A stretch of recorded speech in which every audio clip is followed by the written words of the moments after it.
दोस्तों एक रूम में अंधेरा था, मैं कुछ भी देख नहीं पा रहा था, तो मैं जैसे तैसे करके लाइट के बटन तक पहुंचा। मैंने बटन दबा दिया और लाइट जल गई। अंधेरा एकदम से गायब हो गया। अगर दोस्तों लाइट की स्पीड 299792458 माइल्स पर सेकंड है, तो अंधेरे की स्पीड भी इतनी ही होनी चाहिए, क्योंकि जब मैंने लाइट जलाई थी तो उसी स्पीड से अंधेरा डिसअपीयर हुआ था जिस स्पीड से लाइट अपीयर हुई थी। लेकिन फ्रेंड्स, क्या अंधेरे की स्पीड हो सकती है? अगर हाँ, तो कितनी स्पीड हो सकती है अंधेरे की? अगर नहीं, तो क्यों नहीं? तो दोस्तों मैं हूँ गौरव और आप देख रहे हो यूट्यूब का सबसे interesting YouTube channel rare science information. ऐसे ही विज्ञान से जुड़े रहने के लिए इस लाल कलर के बटन को दबाकर अभी सब्सक्राइब कर दें। दोस्तों हम ये जानते हैं कि अंधकार यानी अंधेरा तब तक होता है जब तक लाइट नहीं होती, और लाइट सबसे तेज ट्रेवल करने वाला फिजिकल ऑब्जेक्ट है। अब इससे हमें ये पता चलता है कि जब लाइट खत्म होती है तब अंधकार उसकी जगह लेता है। मतलब ये साबित हो गया कि अंधेरा लाइट की स्पीड से ट्रेवल करता है, और सटीकता से अंधकार किसी फिजिकल एंटिटी के रूप में एग्जिस्ट नहीं करता। सीधे शब्दों में अगर मैं आपको कहूँ तो अंधेरा कुछ भी नहीं है, ये बस रोशनी यानी लाइट की नामौजूदगी है। जब भी आप लाइट को रोकते हैं, फॉर एग्जाम्पल जब आप अपने हाथों को अपनी आंखों पर रखते हैं, तो आप सिर्फ अंधेरा ही देखते हैं। हाँ, अगर स्पीड के नजरिए से देखें तो अंधेरा वो है जो प्रकाश के जाने के बाद मिलता है, इसीलिए ये भी लाइट की ही स्पीड से ट्रेवल करता है। इसकी एग्जाम्पल मैं आपको आगे बताऊंगा। आप अंधेरे के बारे में सोच सकते हैं कि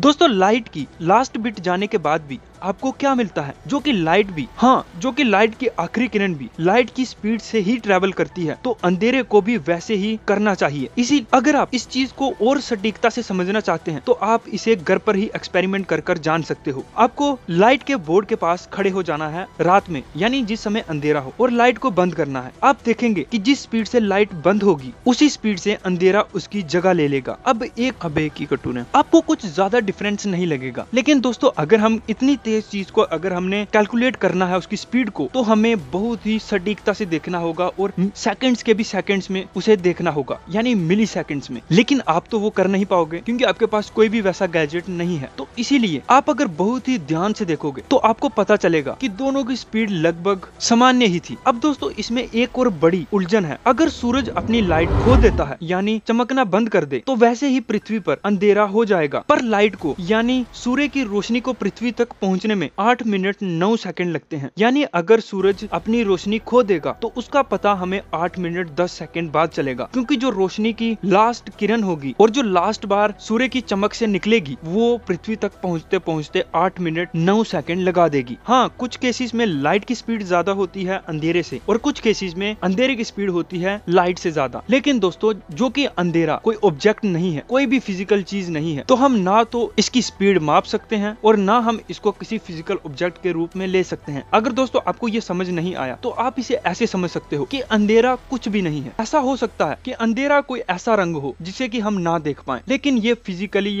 ये साइंटिफिकली प्रूव नहीं है। मैं आपको ऐसे ही बोल रहा हूँ आपको समझाने के लिए। शायद अब आपको पता चल गया हो कि अंधेरा कोई ऑब्जेक्ट या कोई भी चीज है ही नहीं जिसे कि हम देख पाए, उसकी स्पीड को ट्रेवल कर पाए। ये बस लाइट की नामौजूदगी है, मतलब एब्सेंस ऑफ लाइट। लेकिन दोस्तों अगर आप फिर भी इस टॉपिक पर बिल्कुल ही डिटेल में वीडियो देखना चाहते हैं तो आप कमेंट कर सकते हैं और मैं इस टॉपिक पर वीडियो जरूर बनाऊंगा। और हाँ दोस्तों, आपको मेरे चैनल को सब्सक्राइब कर मुझे सपोर्ट करनी होगी ऐसी ही इंटरेस्टिंग वीडियोस देखने के लिए। नीचे एक लाल कलर का बटन होगा जिस पर सब्सक्राइब लिखा होगा, उसे दबाकर सब्सक्राइब कर दें। और हाँ, अगर आपको ये वीडियो अच्छी लगी हो, इस वीडियो को लाइक जरूर करना, अपने दोस्तों के साथ शेयर जरूर करना और कमेंट कर बताना कि ये वीडियो कैसी लगी। तो मैं चलता हूँ, उम्मीद है कि आप मेरी आवाज फिर सुनेंगे अगली वीडियो में भी।